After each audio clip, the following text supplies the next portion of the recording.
Selamat sore Bapak dosen dan teman-teman semua.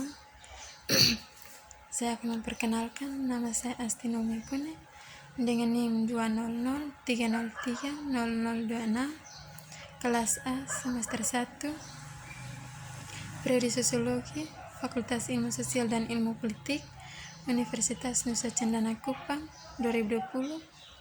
Di sini saya akan mereview buku Pengantar Sosiologi sebagai hasil ulangan akhir semester. Yang pertama, apa itu sosiologi? Masyarakat dan kebudayaan. Sosiologi adalah ilmu yang mempelajari hubungan dan pengaruh timbal balik antara gejala sosial dan antara gejala non-sosial. Mengapa munculnya sosiologi? Menurut Breger, sosiologi berkembang manakala masyarakat menghadapi ancaman terhadap hal-hal yang dianggap sudah seharusnya. Pengertian masyarakat. Masyarakat adalah sekelompok orang yang hidup bersama dan menghasilkan kebudayaan. Pengertian kebudayaan. Kebudayaan adalah kompleks yang mencakup pengetahuan, kepercayaan, kesenian, moral, adat istiadat, serta kemampuan yang diperoleh manusia. Unsur-unsur kebudayaan. Yang pertama, peralatan dan perlengkapan hidup manusia. Yang kedua, mata pencarian hidup dan sistem ekonomi. Yang ketiga, sistem kemasyarakatan. Yang keempat, bahasa. Yang kelima, kesenian. Dan yang terakhir, sistem pengetahuan religi. Unsur-unsur normatif. Yang pertama, unsur penilaian. Yang kedua, unsur perintah. Yang ketiga, unsur kepercayaan. Kebudayaan sebagai sistem. Kebudayaan menentukan cara bertindak, cara berpikir, dan cara merasa yang dikenal dengan diikuti oleh anggota masyarakat. Klasifikasi norma masyarakat.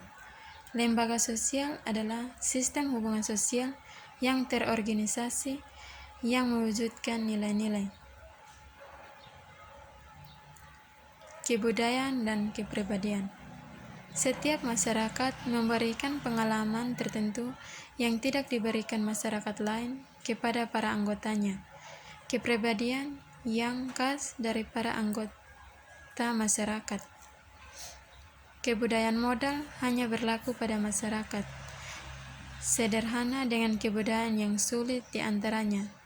Yang pertama, relativisme kebudayaan. Yang kedua, etnosentrim dan etnosentrim. Yang ketiga, sosialisasi. Dan yang keempat, anak belajar dari kehidupannya. Teori sosialisasi. 1. Yang pertama, Georg Herbert Mead. Yang kedua, tahap-tahap bermain. Yang ketiga, teori sosialisasi. Agen-agen sosialisasi. Yang pertama, keluarga. Yang kedua, teman bermain. Macam-macam sosialisasi. Yang pertama, sosialisasi sekunder. Salah satu sosialisasi sekunder adalah resosialisasi yang didahului desosialisasi. Yang kedua, sosialisasi sekunder. Bentuk sosialisasi sekunder lain adalah anticipatory socialization yang bentuk sosialisasi sekunder yang mempersiapkan seseorang untuk peran baru. Pola-pola sosialisasi antara lain. Yang pertama, repressive socialization. Yang kedua, participatory socialization.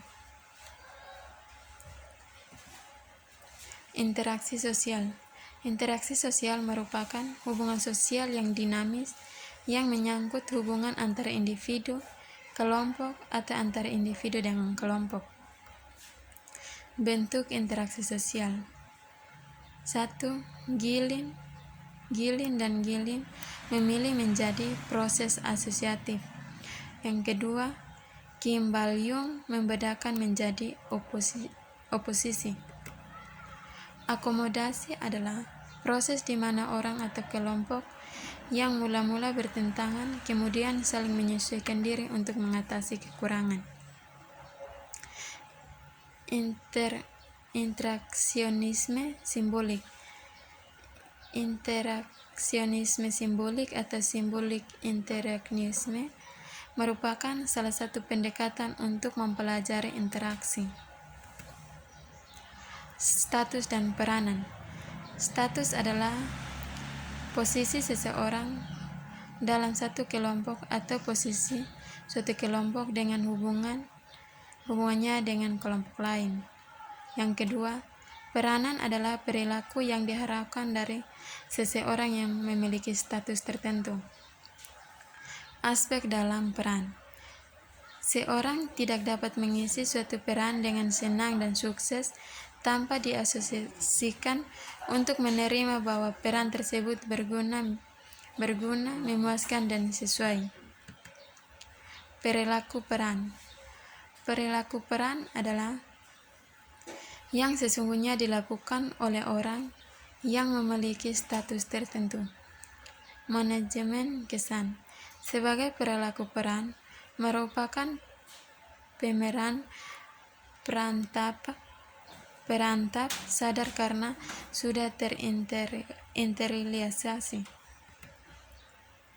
Mobilitas sosial. Mobilitas sosial atau social mobility yang berarti perpindahan status dalam stratifikasi sosial sehingga mobilitas dapat terjadi pada kekuasaan, privilege maupun presides. Dimensi stratifikasi sosial. Stratifikasi memang dibutuhkan demi kelangsungan hidup masyarakat. Stratifikasi timbul karena dalam masyarakat berkembang pembagian bekerja yang memungkinkannya terjadi perbedaan kekayaan, kekuasaan, dan partisi. Sistem norma. Sistem norma adalah penampilan dari suatu orientasi nilai budaya tertentu yang menghasilkan berbagai tingkatan norma berdasarkan kekuatan berpola. Kelakuan berpola. Kelakuan berpola menggambarkan adanya suatu pola tertentu dalam tindakan seorang atau sekelompok orang. Personal pendukung pranata. Personal pranata adalah pembentuk atau pelaksana norma. Fungsi institusi sosial. Fungsi institusi sosial memberi pedoman bertingkah laku, menjaga keutuhan masyarakat, memberi pegangan kepada masyarakat untuk mengadakan sistem kontrol sosial. Tipologi konstitusi dibagi menjadi 3, yaitu tipologi lembaga sosial, yang kedua institusi utama, yang ketiga institusi ekonomi.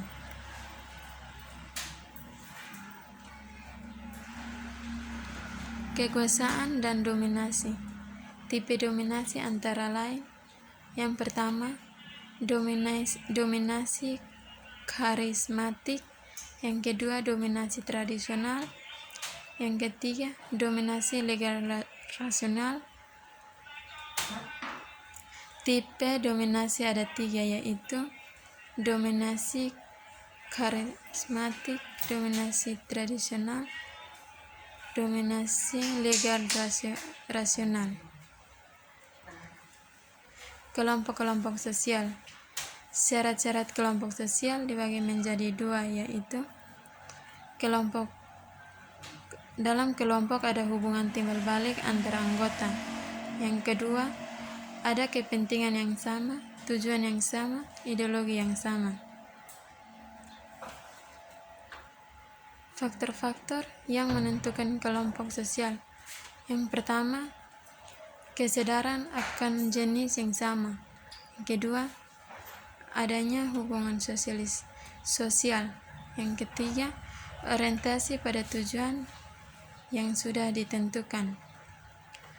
Kelompok-kelompok sosial yang tidak teratur yaitu 1. Kerumunan, 2. Publik. Sekian dan terima kasih.